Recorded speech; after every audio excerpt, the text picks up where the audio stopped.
They were used back in 2,000 plus years ago as homes in some cases. There's some evidence that they, going back 2,800 years, but it's all from objects found inside them. And those objects don't tell us when the original work of cutting out these enormous structures, and it took an enormous will to create them.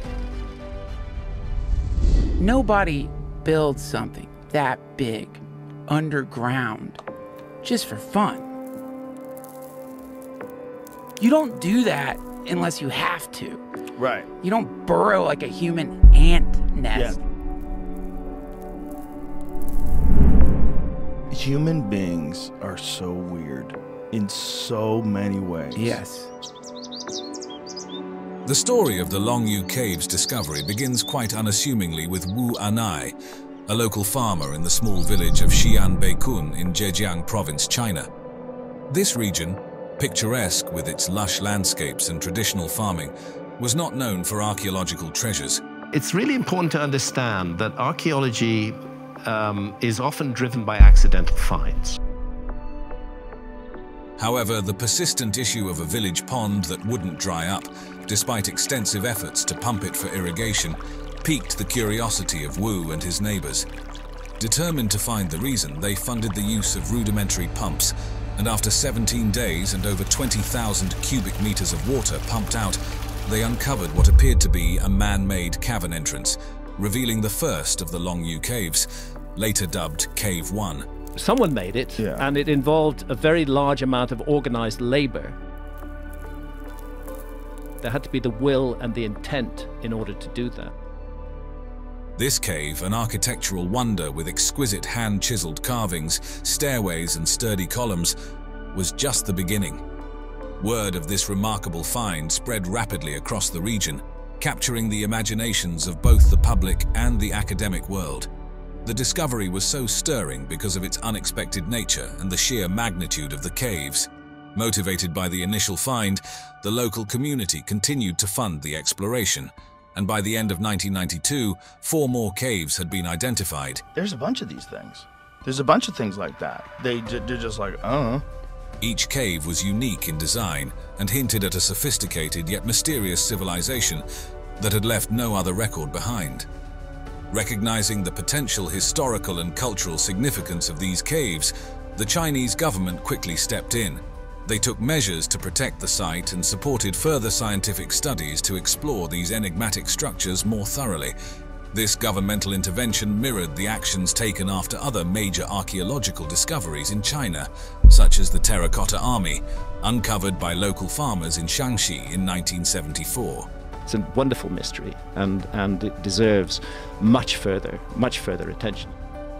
Both the Longyou Caves and the Terracotta Army were stumbled upon by locals engaged in ordinary tasks, yet these finds were anything but ordinary. The Terracotta Army, part of Emperor Qin Shi Huang's mausoleum, features thousands of life-sized statues, each detailed with unique facial expressions and attire, clearly a tribute to the emperor's military forces. In contrast, the Longyou Caves, with their vast underground spaces expertly carved from solid rock, offer no such clues about their creators or their purpose, remaining shrouded in mystery. We are just, I think, looking at the edges of a mystery. The archaeologists involved feel the same. These discoveries significantly shifted our understanding of their respective eras. The Terracotta Army provided a window into the military aesthetics and rituals of the Qin dynasty, while the Longyou Caves have puzzled historians due to their lack of any historical documentation. Both sites have undergone intense scholarly scrutiny and ongoing research as experts from around the world try to uncover the secrets they hold and the stories they might tell about the ancient peoples of China. These caves were cleverly concealed by the mountainous landscape and dense vegetation, which likely played a role in keeping them hidden for centuries.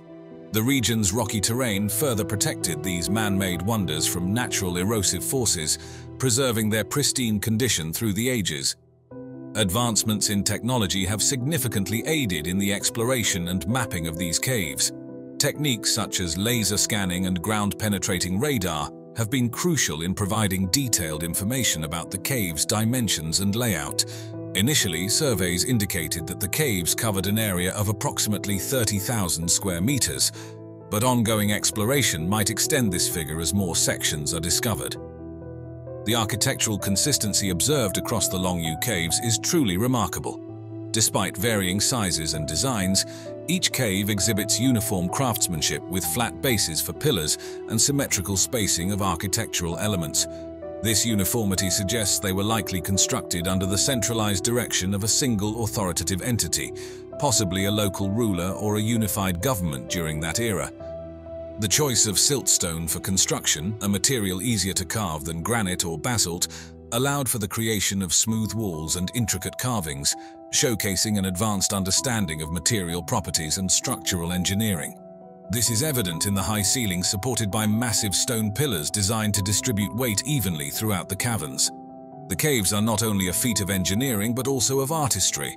The internal structures include complex water channels that likely serve to prevent flooding and maintain a stable internal environment, alongside ornate gutters and meticulously carved bridges that enhance both the functionality and aesthetics of these spaces. The scale of excavation involved is staggering, with an estimated 1 million cubic meters of rock removed using basic iron or bronze tools. This massive endeavor would have required thousands of laborers over several decades, if not centuries, highlighting the significant human effort and organization required. Detailed examinations of the tool marks and techniques on the cave walls offer archaeologists valuable insights into the technological capabilities of the time. Furthermore, carbon dating of some cave sections indicates their construction dates back to at least the Eastern Zhou dynasty, over 2,000 years ago. This ancient origin adds to the mystery and allure of the caves. The Longyou caves, with their vast chambers and no historical records to explain their construction, have sparked a plethora of theories about their original purpose. One popular theory is that the caves were used as ancient storage silos. Researchers supporting this idea point to the stable temperature and humidity levels inside the caves, conditions ideal for storing perishables. The interior layout, featuring platforms and ledges, seems perfect for organizing goods, while the intricate water management systems might have been designed to control moisture levels, ensuring that stored items remained preserved. Another theory suggests that these caves served as royal tombs or burial sites for nobility. This wouldn't be out of place in ancient traditions worldwide, where elaborate resting places were often constructed for the elite.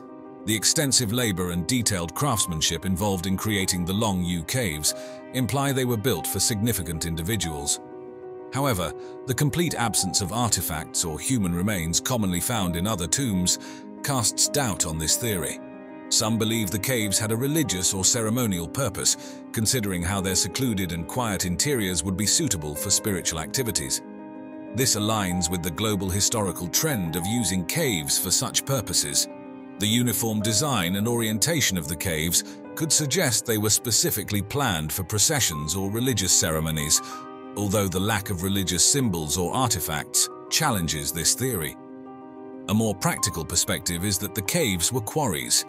The theory posits that the caves were originally mined for stone, used in early Chinese imperial construction projects, though it doesn't account for why the stone wasn't used in any known structures nearby.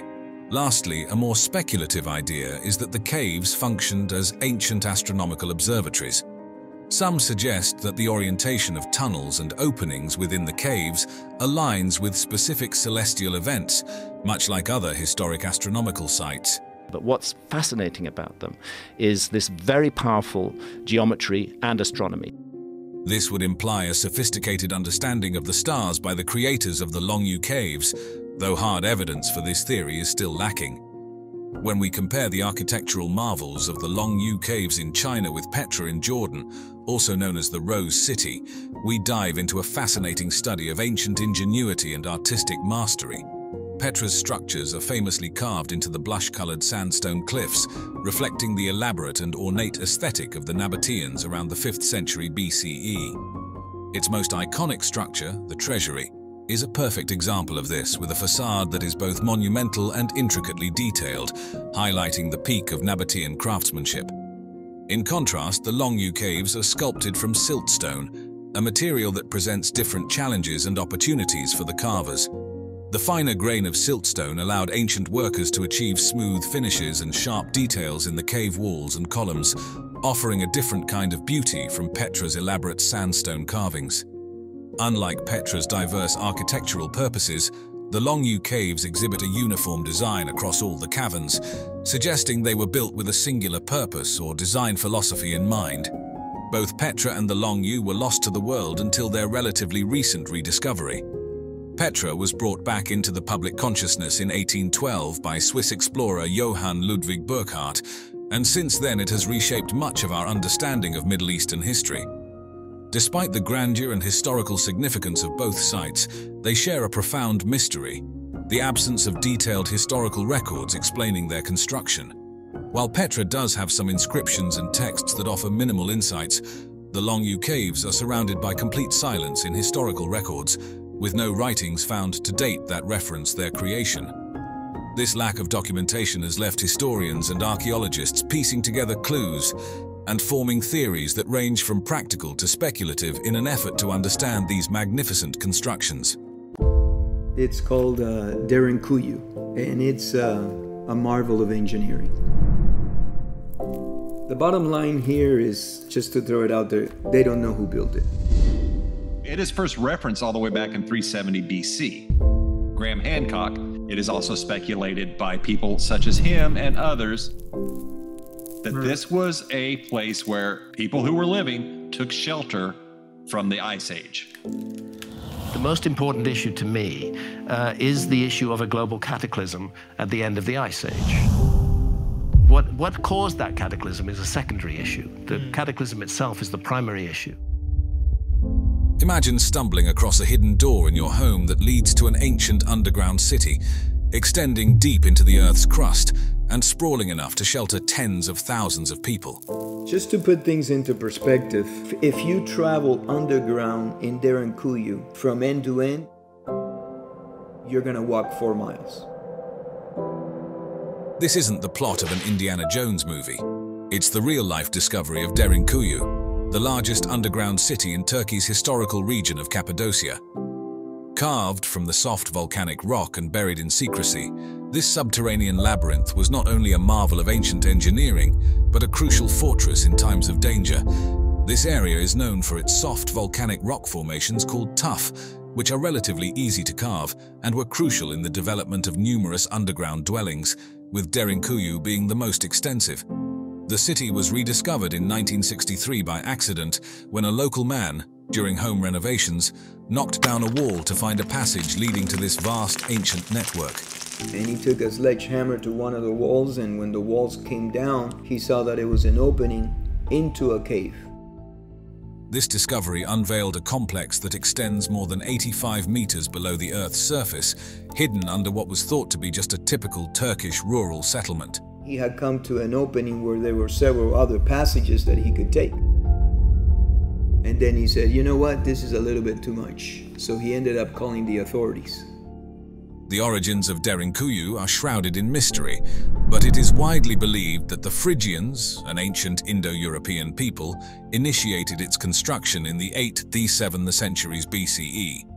Over the centuries, various groups expanded it, especially during the Byzantine era as a sanctuary from the 7th to the 11th centuries, amidst the Arab-Byzantine wars.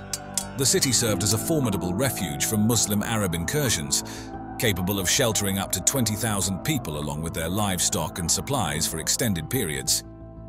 The city's architecture can be compared to that of a massive ancient submarine nestled under the rock, designed to be airtight and self-sufficient, mirroring a submarine's ability to provide safety against external perils with its life support systems. Longyou is equipped with air shafts for ventilation and water wells that supported life independently from the outside world, protecting its inhabitants from the threats of war and invasion. The engineering marvel of Longyou is as ingenious as it is expansive.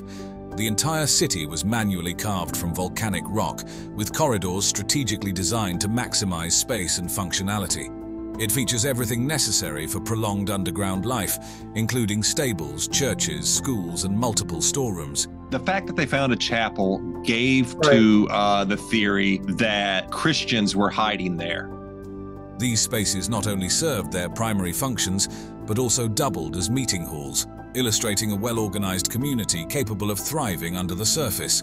The city's layout and the architectural choices made reflect a profound understanding of both defensive strategy and urban planning, making Derinkuyu a fascinating study in ancient engineering and survival tactics. Continuing from the initial exploration of Derinkuyu's incredible architecture and its rediscovery, it's fascinating to delve deeper into the structural intricacies that make it a marvel of ancient engineering. The grandeur of Derinkuyu isn't just in its vast size. The sophisticated design carved from the region's soft volcanic rock showcases its complexity. The city extends about 85 meters underground and is capable of accommodating up to 20,000 people along with their livestock and essential supplies. The city is structured across 18 levels with only 8 open to the public. These levels are interlinked by miles of tunnels, each meticulously designed for both functionality and defense. The effort required to excavate and shape this massive subterranean complex is reminiscent of the monumental work seen in the Great Pyramids of Egypt, highlighting the extraordinary capabilities of ancient civilizations with limited technological means. That actually is one of the moments when I realized how difficult the Great Pyramid must have been to build. With all the blocks and supposedly a huge workforce, so whatever the Egyptologists imagined was done, and I don't believe anybody knows how it was done. Yeah. One of the most pivotal features of Derinkuyu is its ventilation system, which includes over 15,000 narrow ducts, ensuring that fresh air circulates even to the lowest depths. This advanced engineering is akin to modern skyscraper technologies used to manage airflow efficiently across large buildings. Security was also a key element in the city's design. The narrow entrances forced individuals to bend while navigating the tunnels, a strategic choice that limited easy access by invaders. These could be further secured by large stone doors, which could be rolled across to block the passages, much like bunker doors in contemporary military uses. The internal layout of Derinkuyu suggests a highly organized society was at work here. The city included residential areas, communal spaces, stables, and ample storage facilities for food and wine, indicating a complex communal life that could be compared to modern cooperative living communities. Moreover, the sophisticated water system featuring an extensive network of wells and channels not only provided fresh water, but also protected its inhabitants from external threats, much like the aqueducts of ancient Rome. Religious and ceremonial sites were central to life in Derinkuyu. Numerous chapels and churches were intricately carved into the rock, replete with altars and baptismal fonts. The largest chapel, with a cruciform design at the city's deepest level, echoes the secretive religious practices of early Christians in the Roman catacombs, serving both as places of worship and safe havens. In this way, Derinkuyu was not just a place of refuge, but a beacon of ancient innovation, reflecting the depth of human creativity and resilience. Through its architectural wonders, this underground city continues to reveal the complexities of ancient life and the advanced understanding of urban planning and design that characterized early civilizations. Continuing the exploration of Cappadocia's fascinating underground cities, let's turn our attention to Kaymakli, which shares many historical similarities with Derinkuyu, yet presents a unique architectural narrative. Both cities date back to the 7th and 8th centuries BCE and are carved from the region's soft volcanic rock, known as tuff. This material has been integral to the development of the extensive subterranean networks for which the area is famous. However, Kaymakli differentiates itself by spreading more extensively across a horizontal plane rather than delving deeper into the earth, indicating a different approach in its architectural design and strategic planning. Kaymakli's layout is an architecturally sophisticated network spread over 8 levels, though today, only 4 of these levels are open to visitors. The city's extensive horizontal spread creates a labyrinthine network of tunnels and rooms that have been strategically designed to enhance defensive capabilities. The maze-like passageways and narrow tunnels are particularly noteworthy as they restrict movement and effectively force potential invaders to move in single file. This design not only made it easier to defend the city, but also demonstrated a highly advanced understanding of urban planning and warfare strategy. By incorporating such intricate defense mechanisms directly into the city's architecture, Kaymakli's builders ensured that their city was not just a place to live, but a fortress capable of withstanding potential sieges. Through its sprawling tunnels and smartly designed bottlenecks, this underground city exemplifies the incredible ingenuity of ancient Cappadocian civilizations in adapting their urban constructions to meet both the needs of their communities and the demands of their security. Building on the fascinating historical and architectural narrative of Kaymakli, it's interesting to delve deeper into the specifics of its design and how these elements contributed to its functionality as both a living space and a fortress. The architectural network within Kaymakli is a testament to the engineering prowess of its ancient builders. The expansive maze of tunnels and rooms wasn't just for daily living, it was crucial for defense. The narrow, winding passageways, many just tall enough to force a person to stoop, acted as natural deterrents during enemy incursions. These cramped quarters significantly disadvantaged taller individuals and large groups who could be easily ambushed by the city's defenders. The city was ingeniously planned to support a complete societal structure underground. Each floor of Kaymakli could function as an independent unit, equipped with all the necessities for prolonged isolation. The layout of Kaymakli bears striking similarities to the mythological labyrinth of King Minos in Crete, designed to disorient and trap the Minotaur. Like this ancient labyrinth, Kaymakli's complex network of passageways was strategically designed to protect its inhabitants by maximizing defensive advantages and restricting enemy movement. This design reflects the defensive architecture that is typical of ancient Cappadocian settlements. Unlike Derinkuyi's vertical expansions, Kaymakli's more horizontal spread allowed for easier communication and movement of troops within the city during emergencies, offering a strategic edge. Overall, Kaymakli not only showcases the architectural innovations of its time, but also symbolizes the ingenuity of ancient societies in leveraging their environment for survival.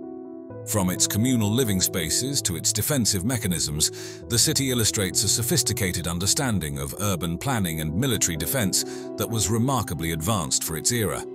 What do we date modern Indian civilization back to?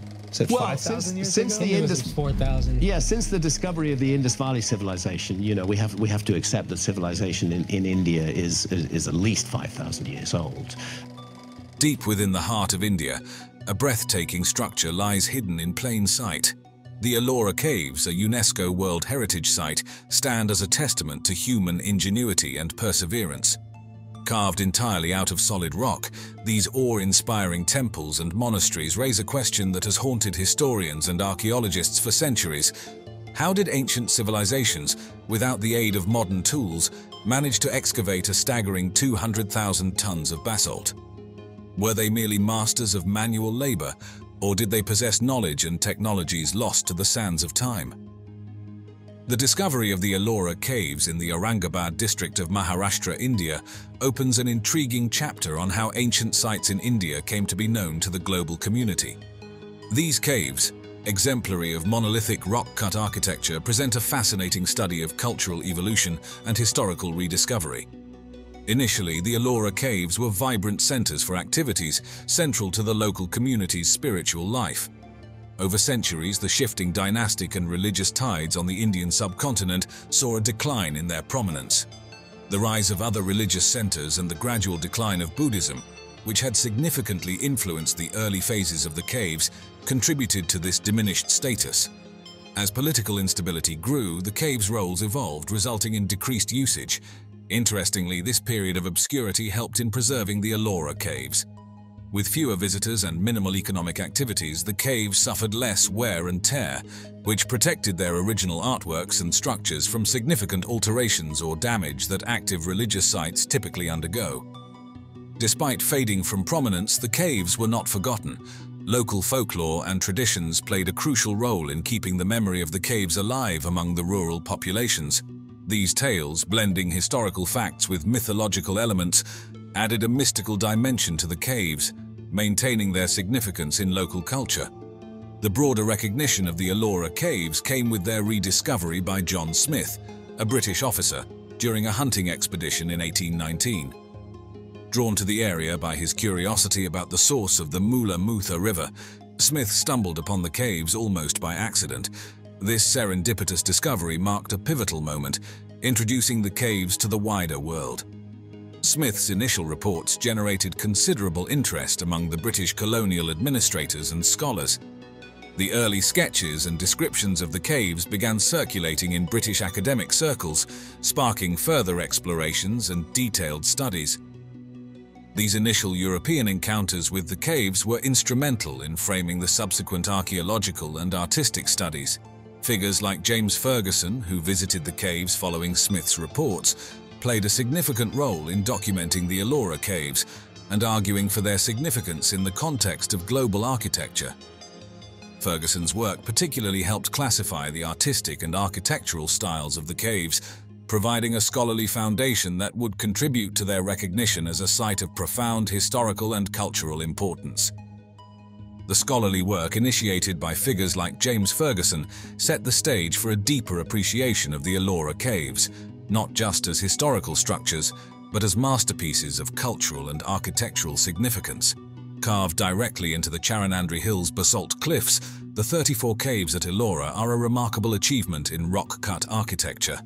The choice of basalt, a particularly hard volcanic rock, necessitated the use of sophisticated tools and techniques, showcasing the advanced engineering and stonework skills of the era. The layout of the Ellora complex resembles a rich tapestry of diversity, segmented into 3 main groups based on religious affiliation. To the south, the 12 Buddhist caves display the earliest phase of religious expression. The center houses 17 Hindu caves, indicative of a middle phase, while the 5 Jain caves to the north represent the final addition to this spiritual landscape. This arrangement not only mirrors the chronological evolution of the site, but also the shifting dynamics over several centuries, possibly reflecting the prevailing religious influences during different periods. Each group of caves is distinguished by unique artistic styles and iconography, aligned with the tenets and aesthetics of its respective religion. The Buddhist caves, for example, are adorned with images of the Buddha in various poses, alongside narratives from his life and scenes depicting Buddhist lore. In contrast, the Hindu caves feature an array of Hindu deities and rich mythological themes, demonstrating more elaborate artistic expressions as time progressed. The Jain caves, though fewer in number, are meticulously detailed with carvings of Tirthankaras and intricate geometric designs, highlighting the precision and depth of Jain artistic philosophy. Over the centuries spanning approximately 600 to 1000 AD, the styles and architectural techniques at Ellora evolved significantly. The earlier caves, primarily Buddhist, feature simpler and more austere designs, reflecting the initial phases of rock-cut architecture. As the focus shifted towards Hinduism with the rise of Hindu dynasties like the Rashtrakutas in the 7th century, the caves began to exhibit more sophisticated and ornate embellishments. This trend continued and even expanded with the later addition of Jain caves in the 9th century, underpinned by royal patronage, which introduced larger sculptures and complex multi-storied structures to the site. As we delve deeper into the architectural prowess demonstrated at the Ellora caves, the sheer scale of the endeavor becomes even more evident. Carved into the hard basalt cliffs of the Charanandri Hills, these caves are not just a showcase of ancient art, but also a monumental engineering achievement.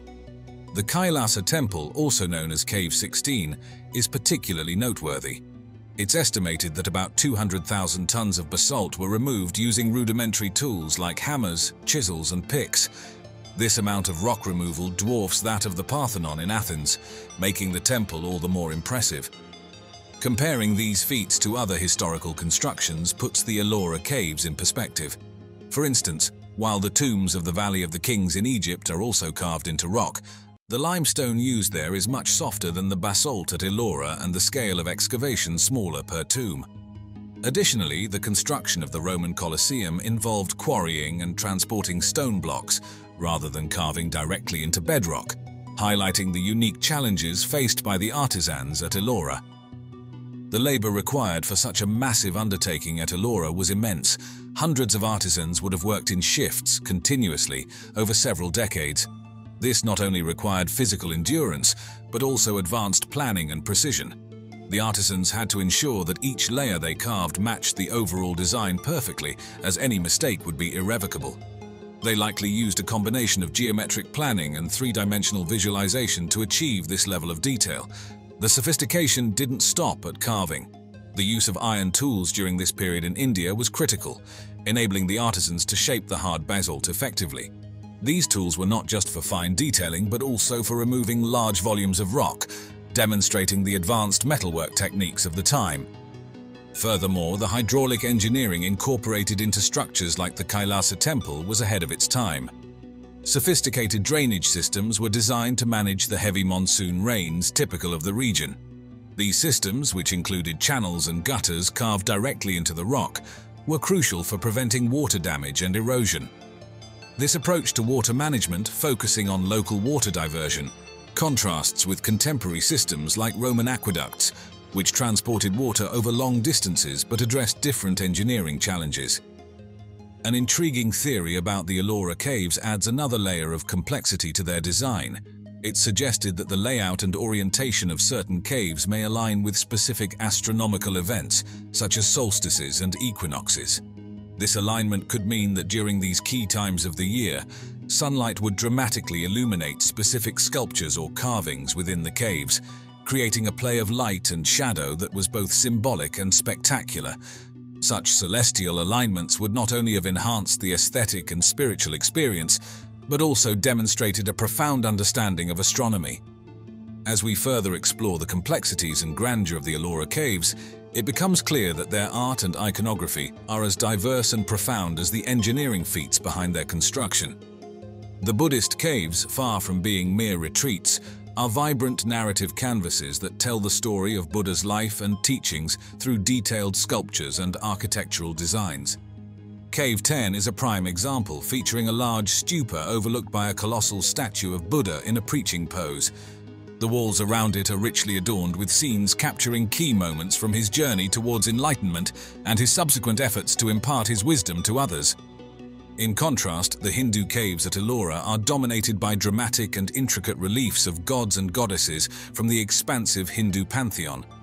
The most notable among these is Cave 16, the Kailasa temple, which is not just an architectural marvel but also a canvas for mythology. Carved to represent Shiva's mountain abode, it is replete with scenes from the Ramayana, the Mahabharata, and the various exploits of Lord Shiva himself. This cave stands out as a monumental freestanding structure, sculpted entirely from a single rock, showcasing an entire mythological narrative in stone. Similarly, the Jain caves, particularly Cave 32, known as the Indra Sabha, feature meticulous carvings that reflect Jain values of symmetry and asceticism. These caves are adorned with delicate carvings of lotus flowers, celestial beings, and intricate geometric patterns. The detailed depictions of the Tirthankaras in various poses of meditation and teaching further emphasize the Jain philosophical outlook and its emphasis on tranquility and enlightenment. Drawing an interesting comparison, the nearby Ajanta caves, although similar in being a rock-cut complex, present a different artistic and functional focus. Exclusively Buddhist, the Ajanta caves primarily served as monasteries and prayer halls, and are renowned for their exquisite wall paintings and sculptures that depict scenes from the Buddha's life and the Jataka tales. Unlike Ellora, Ajanta features caves with horseshoe-shaped facades and lacks the architectural diversity seen in Ellora. Each cave at Ajanta is dedicated to a single tradition, whereas Ellora presents a more eclectic architectural panorama, including the astonishing Kailasa temple. This diversity at Ellora not only highlights a broader spectrum of life, but also showcases the evolution of rock-cut architecture from purely monastic uses to elaborate temples and intricate pilgrimage sites, carved into the face of the same mountains. When I'm in a cave, I often find myself wondering, what drove these people to go so deep? I study some of the oldest art in the world, but what I'm interested in is the development of the modern mind. We've been building on the mental achievements of those who came before us for so long that it's easy to forget that certain abilities haven't already existed. It became possible for the first time for a message to be transmitted and preserved in time. Deep in the heart of the Yorkshire Dales lies Victoria Cave, a mysterious natural wonder that was uncovered quite by chance. In 1837, while on a routine rabbit hunt, local gamekeeper Michael Horner and his companions stumbled upon a concealed fissure behind a cluster of limestone boulders. Little did they know, their accidental find would open the door to a subterranean world brimming with ancient secrets, offering an unprecedented glimpse into England's prehistoric past. We're all fascinated by where did we come from, and we want to understand more about that story. This discovery not only sparked curiosity, but also launched a series of explorations that would forever change our understanding of human and animal history in the region. The entrance, clogged with limestone deposits and rubble, gave a hint of the untouched secrets that lay within. When Horner and his group first stepped inside, they found themselves in a large chamber adorned with stalactites and stalagmites, indicating that the cave had remained undisturbed for thousands of years. This discovery quickly caught the attention of local naturalists and archaeologists, all eager to delve into its depths and uncover its secrets. What was somebody doing down there with a tortuous stone lamp? This is the kind of question that I'm trying to answer with my research. By the 1840s, Victoria Cave had become a significant site of interest for both archaeologists and paleontologists. The Yorkshire Philosophical Society, recognizing the cave's potential to provide insights into the ancient past, organized the first systematic excavation in 1844. This early exploration set the stage for the cave to become one of the key sites for understanding the prehistoric and paleontological history of the region. Building on the exploration into Victoria Cave's discovery and its initial significance, it becomes clear that the cave's contents offer a vivid snapshot into the lives of both the humans and animals that once frequented this site. Delving deeper, the findings from Victoria Cave can be organized into three revealing phases: Paleolithic tools, Pleistocene fauna, and Roman artifacts. Each phase not only illuminates specific historical periods, but also mirrors broader trends in human behavior. We start finding burials, and not just burials, but burials with grave goods in them. The Paleolithic tools found in the cave, dating back around 12,000 to 13,000 years ago, include flint blades and scrapers. These tools were essential for butchering animals, crafting clothing and other survival tasks, indicating that prehistoric humans used the cave as a temporary shelter during their hunting trips. This suggests that herds of reindeer and other animals grazed in the tundra-like environment outside, drawing hunters to the area. What's particularly fascinating is the evidence of tool-making within the cave itself, suggesting it served not just as a shelter, but also as a workshop or base camp. Here, prehistoric humans could manufacture and repair their tools, benefiting from the cave's natural protection from the elements and its strategic vantage point over the valley, an ideal spot for monitoring game movements. Moving to the Pleistocene fauna, the remains found paint a picture of a cold, open landscape, vastly different from today's lush Yorkshire Dales. Species like the woolly rhinoceros, reindeer, and Irish elk adapted to survive harsh winters with their thick fur and fat reserves. Among the most evocative finds are the bones of the woolly rhinoceros, an animal with no modern equivalent in Britain, but closely related to the smaller, modern Sumatran rhinoceros. This discovery underlines the dramatic shifts in climate and habitat that have occurred since the Ice Age and highlights the changes in megafauna populations over the years. The cave's later layers reveal a different type of use, with the discovery of Roman coins and ornate brooches from around the 1st to the 4th centuries AD. These artifacts indicate that the cave was not merely a habitation site, but also held significance for ritual or ceremonial purposes. The coins and jewelry might have been offerings, perhaps related to a cult, or as part of local religious practices that revered natural springs or caves as sacred sites. This continuity of use from a prehistoric shelter to a Roman ceremonial site is a pattern seen throughout Europe, where natural features like caves and springs were consistently revered across vastly different cultures and epochs. Furthermore, when comparing the use of Victoria Cave with other contemporary sites, such as the Chauvet Cave in France, a fascinating pattern in human behavior emerges. Rock art provides us with a window into the minds of these people.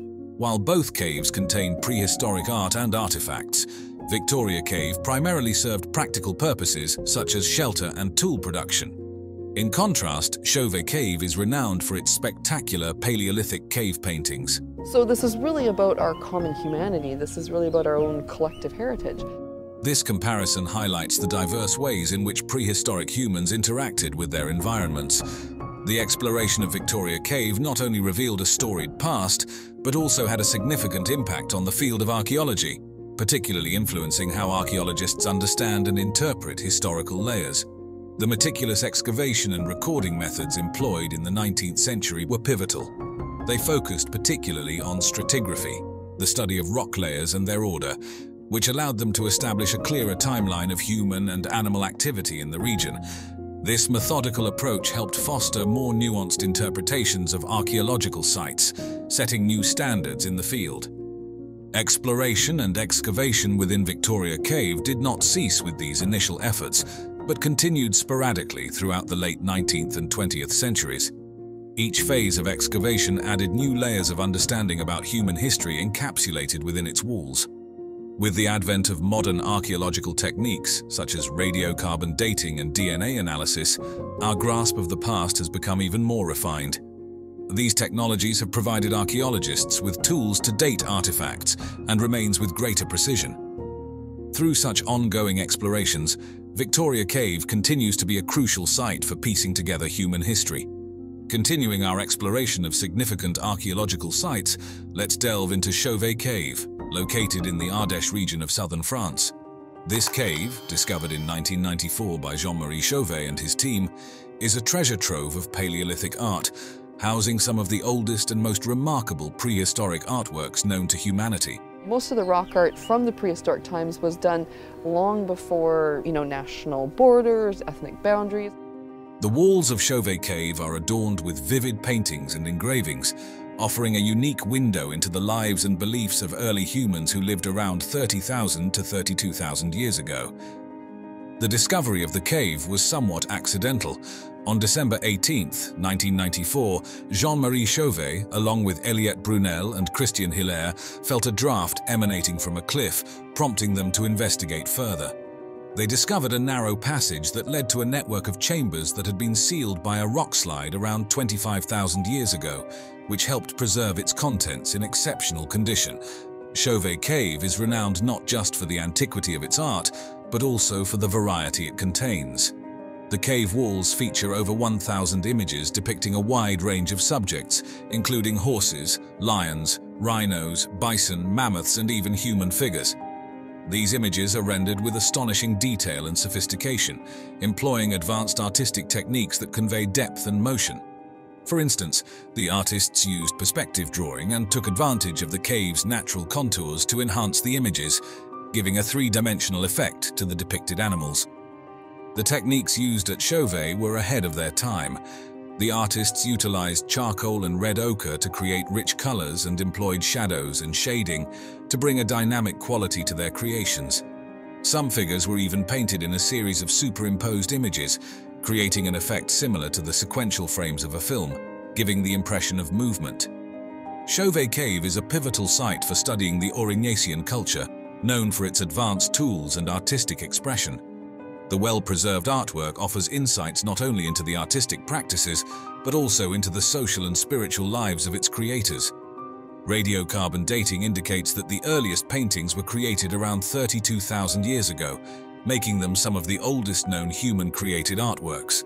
The depiction of predatory animals and rare human-animal hybrid figures suggests a complex belief system that possibly included shamanic elements, indicative of a sophisticated cognitive ability and a rich cultural tradition. Given the fragile nature of the cave's environment, Chauvet Cave is not open to the public to ensure its preservation for future generations.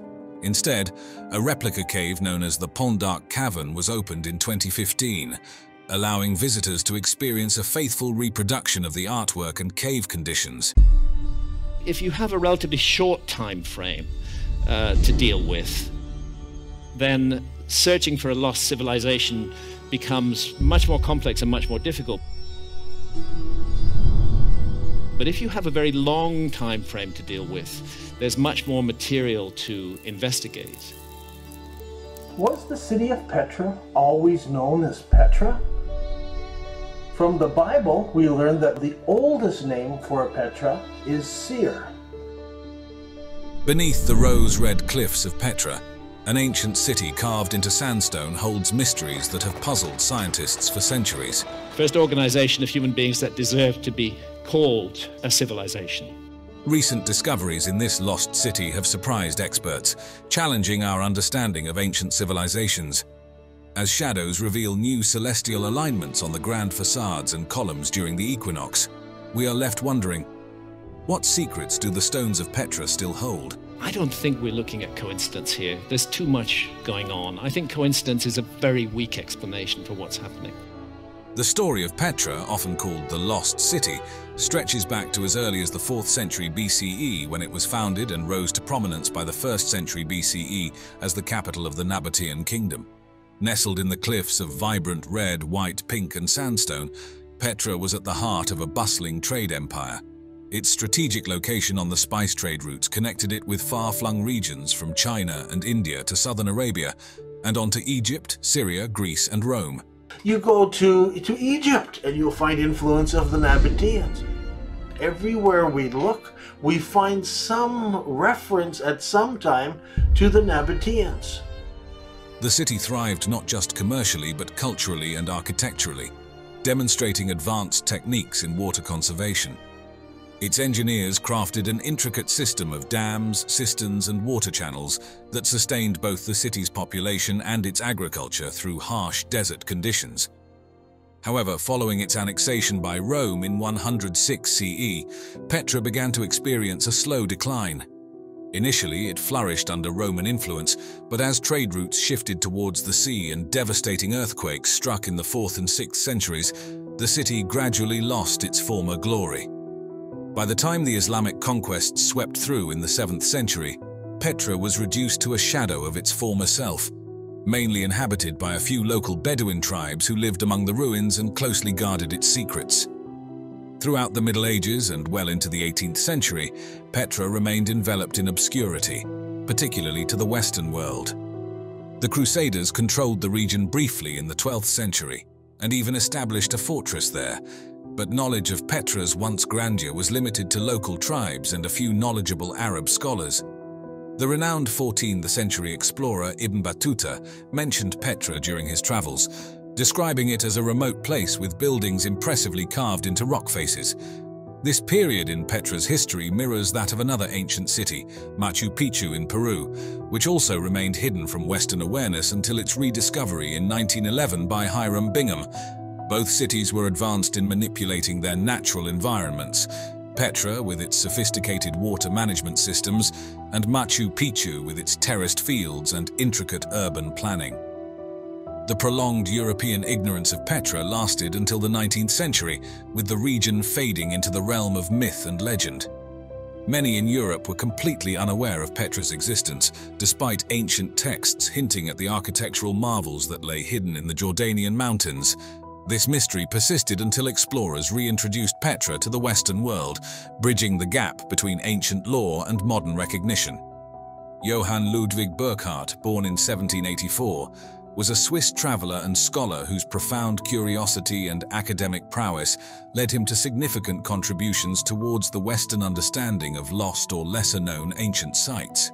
Mastering multiple languages and immersing himself in various cultures, Burckhardt developed a particular fascination with Petra, an ancient city whose whereabouts had slipped from European knowledge. In preparation for his explorations within the Ottoman Empire, Burckhardt relocated to London in 1806, where he joined the African Association, an organization committed to the exploration and mapping of Africa. He further honed his expertise at Cambridge University, studying Arabic, geography, and the cultures of the Middle East. It was here that he meticulously constructed his alter ego, Sheikh Ibrahim ibn Abdallah. This identity was not just a cover to mask his European roots and exploratory motives, it was a deep dive into cultural assimilation, allowing him safer passage and a more authentic experience in predominantly Muslim territories. Burckhardt's journey to Petra began in 1812, framed as a pilgrimage to sacrifice at the tomb of the prophet Aaron on Mount Hor, which cleverly concealed his true intent to locate and document Petra. He had pieced together clues of the lost city from discussions with local traders and vague references in ancient manuscripts. His travels from Syria to the Arabian Peninsula were fraught with challenges, from regional conflicts to the unforgiving desert landscape, yet his guise as an Islamic scholar provided him crucial cover. Upon his arrival in Petra, Burckhardt was met with the breathtaking view of the Sikh, a narrow gorge stretching over a kilometer, flanked by towering walls as high as 80 meters. This passage led him to Petra's most famous and enigmatic structure, Al-Khazneh, or the Treasury. Carved directly into the blush-colored sandstone cliffs, its facade displayed an exquisite blend of Nabatean, Greek, and Roman architectural elements. Petra's entrance, known as the Sikh, is far more than just a gateway. It's an architectural wonder in its own right. This narrow gorge, carved directly from the towering sandstone cliffs, stretches for about 1.2 kilometers and varies in width from a mere 3 to 16 meters. As you walk through, the walls, which soar to heights of over 80 meters, dramatically frame your approach, guiding you towards the heart of Petra, ending at the magnificent Al-Khazneh. Along the Sikh, you'll notice a series of ancient water channels, a testament to the Nabateans' advanced hydraulic engineering skills. They devised these systems to capture and conserve the scarce desert rainwater. The strategic narrowness of the Sikh also offered a natural defense mechanism, much like the historic pass of Thermopylae in Greece, providing a fortified barrier against potential invaders. At the end of the Sikh stands Al-Khazneh, or the Treasury, which, despite its name, was likely built as a mausoleum or temple around the 1st century CE. This iconic structure is renowned for its stunning facade, decorated with a blend of Hellenistic architectural elements and native Nabatean motifs. It features a grand portico supported by 6 Corinthian columns and is adorned with intricate bas-reliefs, including depictions of Castor and Pollux, twin brothers who were revered in mythology for their role in protection and safety. The urn perched atop the facade fueled local legends, with Bedouins believing it concealed ancient treasures, hence the name the Treasury. This blend of myth and architecture draws parallels to the ornately decorated temples of the Egyptian pharaohs, which were also rich in cultural and mythological significance. Petra's architectural landscape is a rich mosaic of influences, reflecting its historical significance as a cultural and trading hub. The city's structures blend Nabatean rock-cut artistry with classical Greek, Roman, and later Byzantine styles. This fusion is visible not just on the facades but throughout the city's layout, which includes a Roman-style colonnaded street and a theatre capable of holding over 3,000 spectators. Carved directly from the rock, Petra's theatre echoes the design of ancient Greek theatres such as Epidaurus, yet it is uniquely Nabatean in its execution, showcasing their extraordinary skill in stone carving. This architectural diversity highlights the city's role as a melting pot of various civilizations throughout history, each leaving their mark on its stones and streets. Among the monumental structures in Petra, the monastery known as Ad-Dair stands out for its architectural splendor akin to that of the Treasury, yet it occupies a more secluded and solemn location. The journey to reach the monastery is an adventure in itself, involving a challenging climb of over 800 steps carved directly into the rock, which naturally limits the number of casual tourists who visit. Originally constructed as a Nabatean temple in the 3rd century BCE, the structure was later repurposed as a Christian chapel during the Byzantine period. Its facade, adorned with a massive urn and framed by towering columns, rivals the grandeur of the Parthenon in Athens. However, the isolation of the monastery adds a layer of spiritual retreat, contrasting with the civic pride of the Parthenon. Petra's allure as a mysterious and adventurous location was catapulted into popular culture by its appearance in the film Indiana Jones and the Last Crusade. The movie features Petra's treasury as the fictional entrance to the final resting place of the Holy Grail, which not only captured the imaginations of viewers worldwide, but also significantly boosted tourism to the site. This depiction in the film perfectly aligned with the themes of discovery and exploration, underscoring how media can dramatically shape the perception and economic realities of archaeological sites. For a long time it was held that the Neanderthals were stupid, primitive subhumans, shambling, lacking symbolism. Turns out that that's not true at all. Certain populations in the world today still have 3 to 5% of Neanderthal DNA. Tucked away in the rugged terrains of the Altai Mountains, where the borders of Russia, China, Mongolia and Kazakhstan meet, lies a fascinating piece of history that has captured the imaginations of archaeologists and historians alike: the Denisova Cave. This is an issue that I go into in America before. And what first drew me into it was Denisova Cave in Siberia. This isn't just any cave, it's a treasure trove of human evolution, nestled in an area known for its breathtaking biodiversity and complex geological history. The mountains themselves are alive with a rich variety of plants and animals, setting the perfect backdrop for a story that's as much about the natural world as it is about our ancient ancestors. I think everybody's heard of the Neanderthals, and these days I think everybody's heard of the Denisovans as well. The story of Denisova Cave began to unfold in the 1970s, when Soviet scientists first explored its depths. At that time, their eyes were set on unraveling the geological and paleontological mysteries of the region, largely overlooking the cave's potential to unlock secrets of our past. It's named after Denis, an 18th century hermit who once called the cave home, adding a touch of human history to its ancient walls. With its intricate network of chambers and galleries, the cave hinted at stories of long-term habitation by early humans, waiting just beneath the surface to be discovered. But it wasn't until 2008 that the cave truly stepped into the spotlight, thanks to the discovery of a small finger bone. In Russia, in Denisova Cave, they find a single pinky bone from a little finger. And what they discover is, this isn't a Neanderthal. This isn't an anatomically modern human being. This is another human species. This wasn't just any bone. It belonged to the Denisovans, an ancient group of hominins previously unknown to science.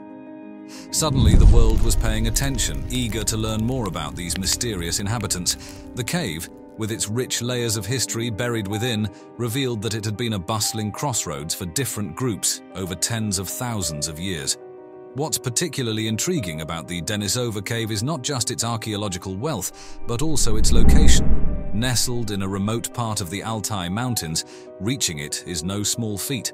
The harsh climatic conditions add an extra layer of challenge for those daring enough to explore its secrets. Yet it's precisely these obstacles that make the cave so alluring to researchers from across the globe. Every expedition brings us closer to understanding not just the Denisovans, but the broader narrative of human history. Imagine stumbling upon a piece of the puzzle that is human history, hidden away in the depths of Siberia's Denisova Cave. The Denisovans are a bit of a mystery, genetically distinct from both modern humans and Neanderthals. Their DNA tells us they branched off from Neanderthals around 400,000 years ago, enriching the narrative of the Pleistocene era's human saga. But when it comes to what they looked like, we're mostly in the dark. Our clues? Just a finger bone, a few teeth, and a piece of skull. Though these fragments are robust, they hint at Denisovans being well equipped for surviving the tough Pleistocene Asia. Now here's where it gets really interesting. The Denisovans didn't just keep to themselves, they left a mark on us modern humans.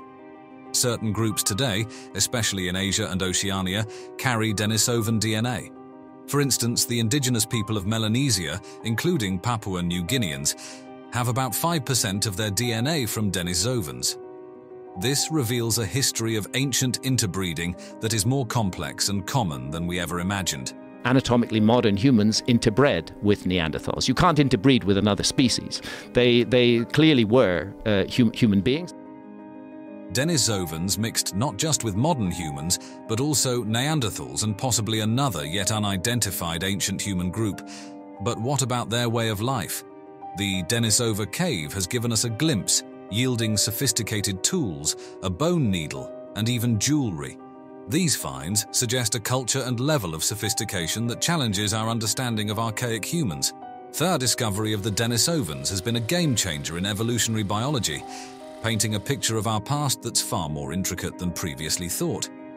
It's not just about who we are, but who we're connected to, revealing a web of interactions among ancient human species across Eurasia. Yet, for all we've learned, the Denisovans remain shrouded in mystery. With each fossil fragment and DNA sequence, scientists are slowly piecing together the jigsaw of our ancient past. The Denisovan genome in particular continues to be a treasure trove of information, promising to unlock even more secrets as research progresses. This story is far from over. It's an ongoing journey of discovery into who we are and where we come from. Siberia's Yakutia region, known for its jaw-dropping temperature extremes, is home to a place as intriguing as its ominous name suggests: the Valley of Death. Tucked away in the northeastern part of Siberia, in the Sakha Republic, this valley is not just a testament to nature's extremes, but also a canvas for mysteries that boggle the mind. What sets this valley apart are the curious metallic structures scattered across its landscape. Picture this: dome-like formations and metal objects, some peeking out of the earth as if partially buried treasures, all wrapped in a mystery. Are they ancient artifacts, remnants of meteorite impacts, or something else? The truth is, we're still scratching our heads trying to figure it out. Getting to the Valley of Death is an adventure in itself.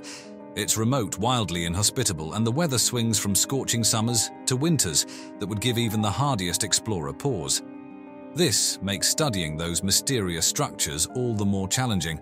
Local folklore adds layers of intrigue to the valley.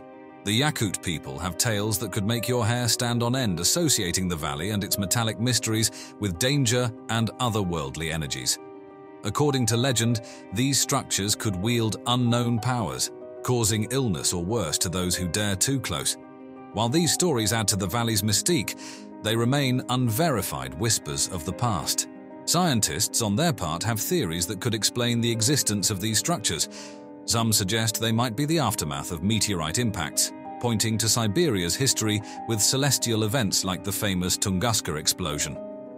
Others speculate they could be the work of ancient humans or a civilization lost to time, leaving behind these puzzling artifacts.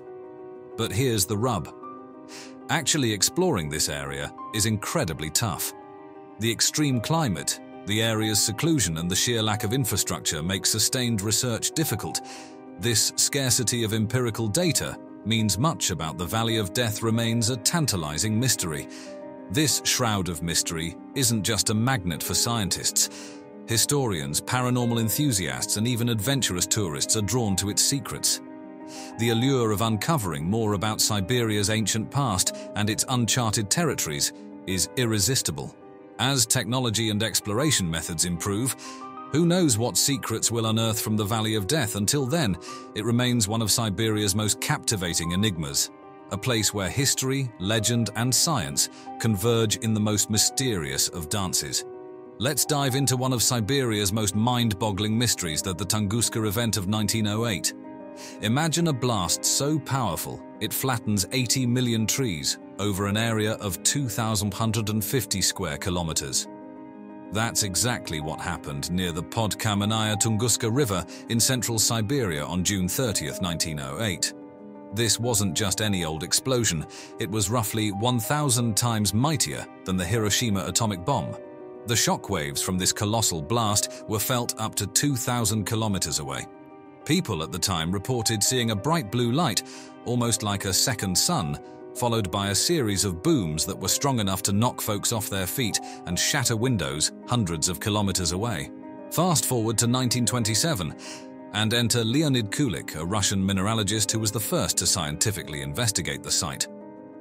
Kulik was expecting to find a meteorite crater, but was met instead with a sea of flattened trees, splayed out from a central point, like the spokes of a wheel with not a crater in sight.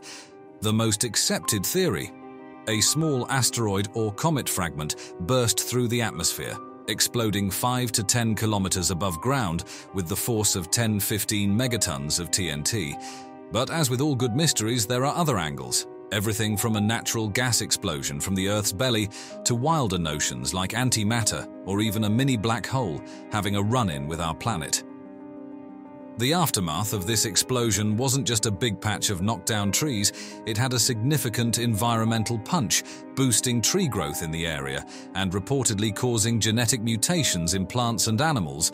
Likely thanks to the extreme heat and shockwave, it even had a hand in global atmospheric changes, like the creation of night-shining clouds and a dip in atmospheric transparency across Europe and Asia. But here's where it gets even juicier. The Tunguska event has been a hotbed for conspiracy theories and wild speculation. From alien spacecraft crashes to top-secret weapon tests, the event's mysterious nature has sparked imaginations worldwide. Despite decades of research and countless theories, the Tunguska event remains one of the 20th century's most tantalizing unsolved mysteries. It's a real-life sci-fi story, set in the remote Siberian wilderness, that continues to intrigue and puzzle us to this day.